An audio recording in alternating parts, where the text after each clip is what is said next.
Does either of you have any interest in being a part of a demonic ritual? Kind of in the middle of it. Just take a minute. Let's bang out some spells and spring us some damn souls. What do you say? This is Les Weiler for That's My Entertainment, and I am here with John C. McGinley, who of course plays Stan Miller on the amazing Stand Against Evil, which is about to wrap its third season on IFC.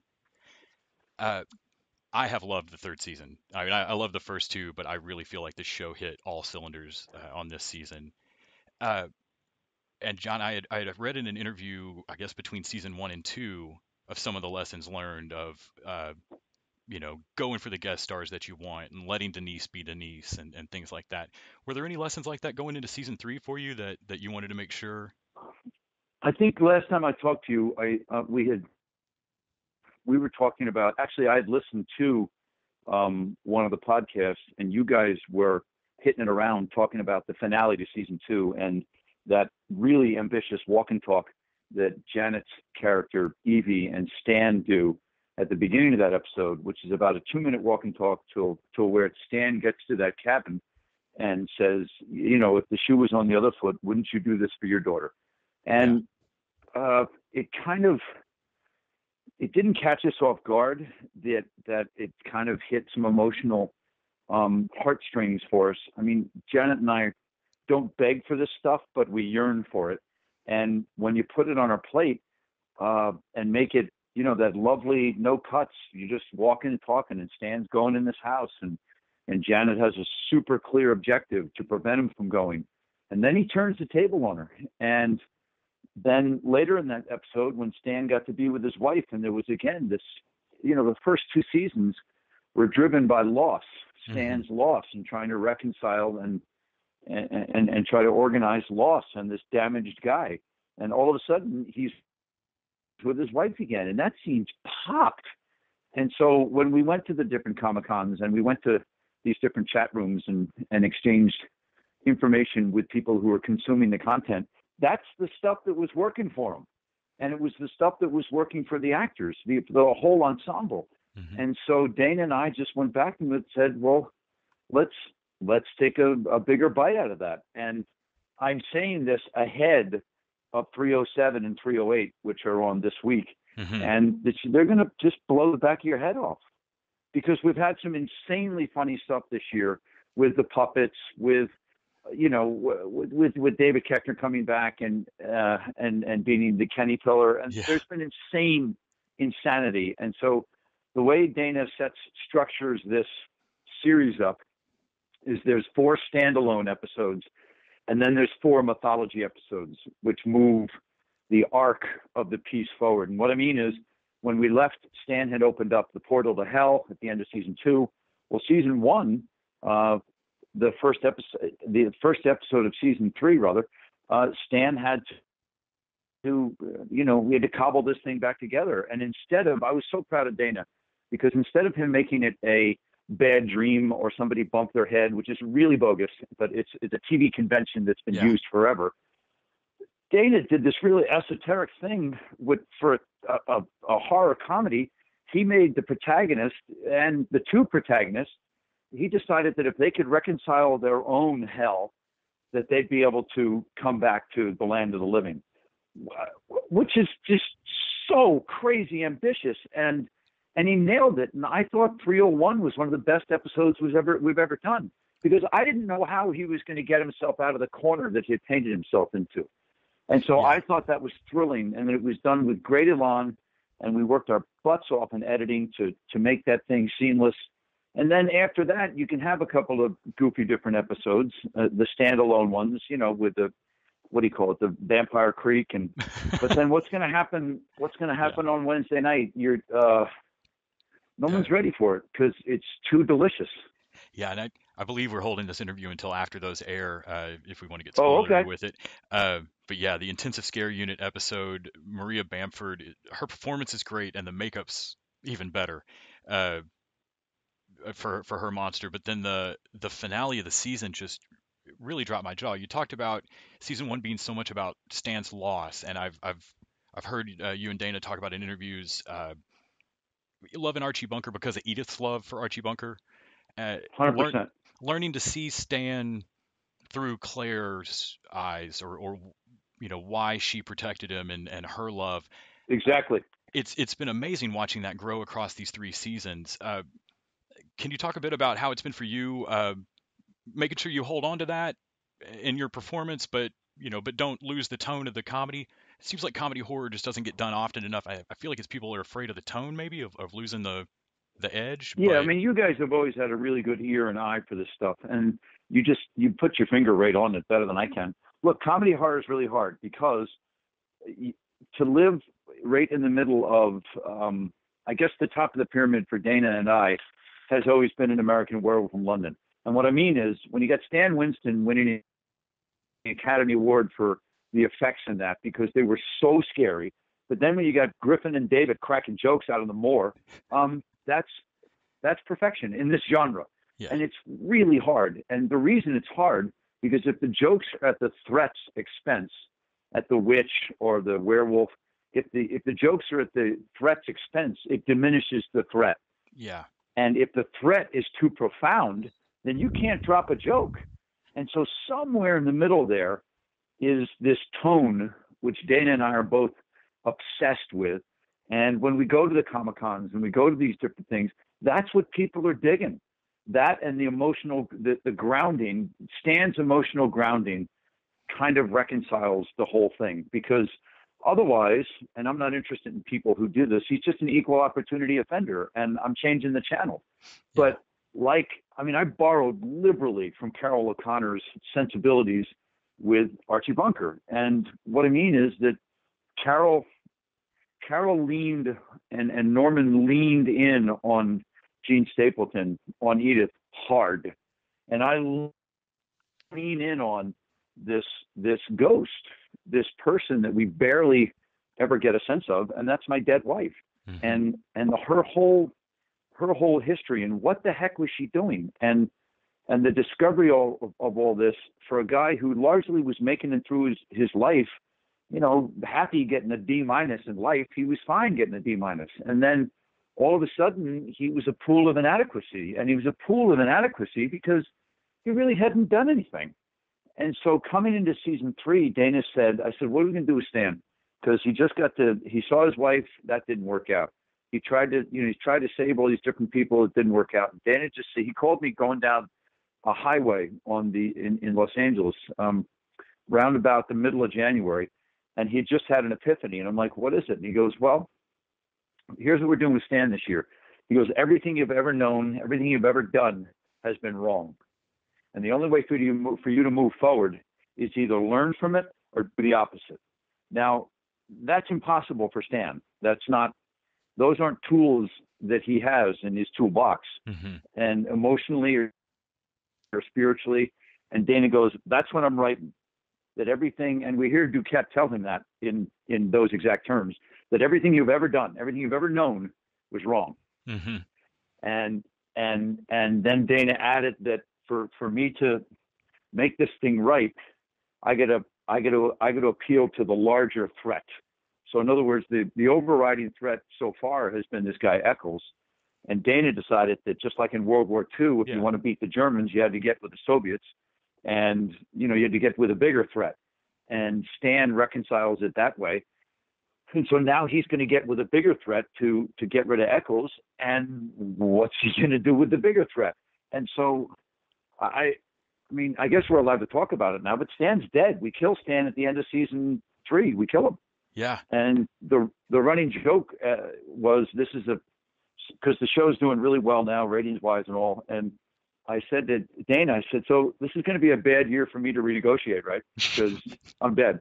I said, so for my agent to call IFC when I'm dead, I don't have that much leverage. Because we can just turn it into Evie against evil. And so, God, we were laughing so hard. But I was really proud of those last 2 episodes. The one Maria Bamford's in might be the best episode we've done. But then all of a sudden, you put Janet in Little Big Dustin Hoffman's, makeup for Little Big Man. And you're like, and then she pulls it off because she's such an amazing actress, and she's so agile that she did it she wasn't even trying hard. And if that's not Janet, X years from now, I'll eat my hat. Yeah, she has a moment at the end of the Scare Unit episode where when they wake you up, uh, where you make an offhand stand quip, and the very real concern coming off of Janet. It's just one of those moments where you remember why she's got the comedic chops for days, but you cast her on these kinds of shows because when the weight's needed, it's there. She was crying. Yeah, We're just there on the floor. fantastic. There's no time. There's no time for this stuff. We're shooting at 5,000 miles an hour. And I wake up off the floor and the camera's over my shoulder looking at Jen. I wake up and she's crying. And I'm like, I love you so much. She just, I have profound respect for the other three members of that ensemble, because we put a lot on Leon's plate this year. Mm-hmm. We gave Deborah the A story in Vampire Creek, and she crushed it.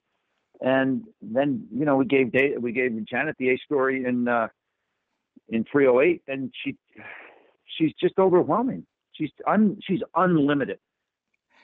Remember, we changed the whole structure of the piece after the first season. Yeah. Because Janet was so great. We changed the structure to more screwball, and screwball dictates that it's a style from the 40s with Hepburn and Rosalind Russell and Barbara Stanwyck, and those are hard shoes to fill. But we decided that Janet, and screwball is that the initiator, the protagonist, is a female, and that she initiates. So that when you see Kate Hepburn with Spencer Tracy, Spencer's always he's reacting. Yeah, he's her straight man. Initiating. Yeah. Yes, and Stan in season 2 and a lot this year is just a reactor. He initiates very little until 307 and 308. Then he initiates. Yeah. But we let Janet drive this thing because she can. And it's hard. It's hard when you're that beautiful physically and emotionally and spiritually. But when you're that physically beautiful, and you can also drive and turn a joke, you're a Hall of Famer. Yeah. And she is. I always wonder on keeping the tone for these things. Do you ever find on set that you kind of have to readjust, that the practical effect doesn't quite look the way we expected? This one's a little more joke or a little more horror. Do you guys ever find that changing up, or do you stick almost purely to the script? No, we stick. I mean, everybody. You got to remember that the three people we hired, from Deborah to Nate and definitely Janet, they're improvisational. They're artists. They can do that stuff in their sleep, and it bails us out sometimes. But the other thing you got to remember is that Dana ran the writer's room in The Simpsons for 10 years. So the script that we give you is really good. And I'm a bit of a stickler. Actually, what's worse than a stickler? I'm pretty pragmatic about you saying Dana's lines, and we got in a little bit of trouble this second season. And then we met with each one of the cast members, and we're just like, I really want you to say Dana's lines because they're great. And unless you take them out and let them breathe, then we're going to have an issue. Yeah. And the cast immediately shifted gears. It's just that they're where they trespass, their transgression is into improv, which is great. And sometimes it can get you out of sticky situations. But what Dana puts on the page is really good. And I want the ensemble to give that a chance. And so even though we shoot really fast, I think the conventional wisdom is that, you only get a take or two. But that's not true, because takes are about 15 or 20 or 30 seconds. And so once we actually get the camera set up and the light and your property is right and all that's good, you can have as many takes as you want. But as long as your first few are true to what Dana put on the page. And besides, you're going to want to do that because the rhythm of it is great. He writes it to people's cadence, and I like. And the same thing used to happen on Scrubs. All those people could do. They could, whatever that thing is where you rub your stomach and make your hand go above your head at the same time. Those people those are really talented actors. But what Bill Lawrence put on the page was really good, and Dana's cut from the same cloth. And so I want you to go over those drafts and commit to those. And then there'll be time for people to exercise their improvisational muscles. because those guys are great at that. And so we let them, and they get us out of trouble all the time. But I'm pro saying what's on the page until you get what's on the page right. And then Oliver's the same way. Oliver wants you to say what's on the page, and then you can bring your flavor. But until you do that, or if you don't do that, we're going to have an issue. Yeah, I feel like Stand Against Evil, cast-wise, just hit it so perfectly with a crew that can really say these things and keep on tone. The same way that David Milch seems to have a crew that follows him. People that can say these Deadwood lines and get them across properly. I feel Right. like you guys really found a cast that were all on the same page. And when you need that tone to stay solid and you need to shoot at that pace, it's got to be wonderful to have that trust in the script. 100%. Otherwise, you got to remember, we're shooting 8 episodes in 5 days, and while that's preposterous, you can in fact get good at it. And that ensemble and that crew, year 3, even though we were working our tails off, there was a better flow. Whether we did a better job as producers or the actors were coming in and just crushing it, or a combination of that, season 3 had a really great flow to it. Did you? Because look, if it's too ambitious on the page, and there's too many if there's too many company moves in a day, if we're going to move from Stan's front porch to the graveyard to up in my bedroom, back down to the kitchen, into a car shot, that's not possible. You can't. We're not moving around that much. Once we get in the kitchen, we're shooting in the kitchen. We're going to be there for a while. Yeah. Once we get out into my living room, we're shooting there for a while. Like we go into Deborah's bedroom, into Denise's bedroom, we're staying, and we'll shoot out stuff from 1, 3, and 4. We shoot it in 2 blocks. We shoot it in episodes 1 through 4, and then 5 through 8. And if there's a scene in the kitchen in 5, 7, and 8, we're shooting it this afternoon. Yeah. And so you better rehearse this like a play, because otherwise, I'll make it up, but if your aunt dies between episodes 5 and 8, and that has a profound impact on you, that's yours. You got to carry that water. Yeah. And so the actors do that, and I don't know how else would do it unless they rehearse it like a play. Have you had any guest stars this season that you felt like just dropped in seamlessly? Like, are you sure you haven't been on this show the whole time? I thought Keckner coming back was, because that was an insane episode. Oh, that was a wonderful episode. Yeah. It was great, but I mean, he was good for him to become a Kenny pillar was just insane. It was like a fever dream, and he was up to it. I thought the guy, I thought the puppeteers, whose resumes were unbelievable, the puppeteers who came in and did the nubbins, worked as hard as anybody in the 3 years that that stuff's impossible, especially when it's live and you're doing it. And those puppeteers, all of whom have, they've done every single puppet you've ever seen. And it's clear when they're on the set, when they start to animate those puppets and make them live, it's a magic trick. I thought they were incredible. I know they're not actors, but they were. I thought that episode was just fantastic, and it was in no small part because that group of puppeteers who came in were good for anything. They were like, they wouldn't say no. They're like, yeah, we can make that happen, even though they couldn't make it happen. They're like, yeah, we can make that happen, even though they couldn't make it happen. Fantastic.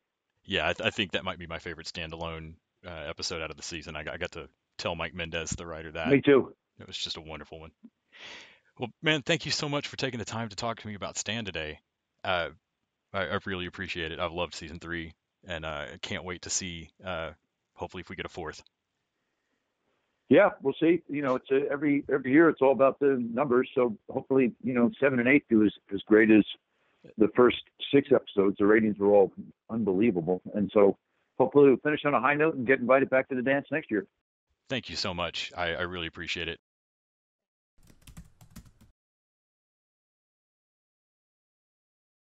Hey, it's Johnny C. McGinley. That's my entertainment. What's yours?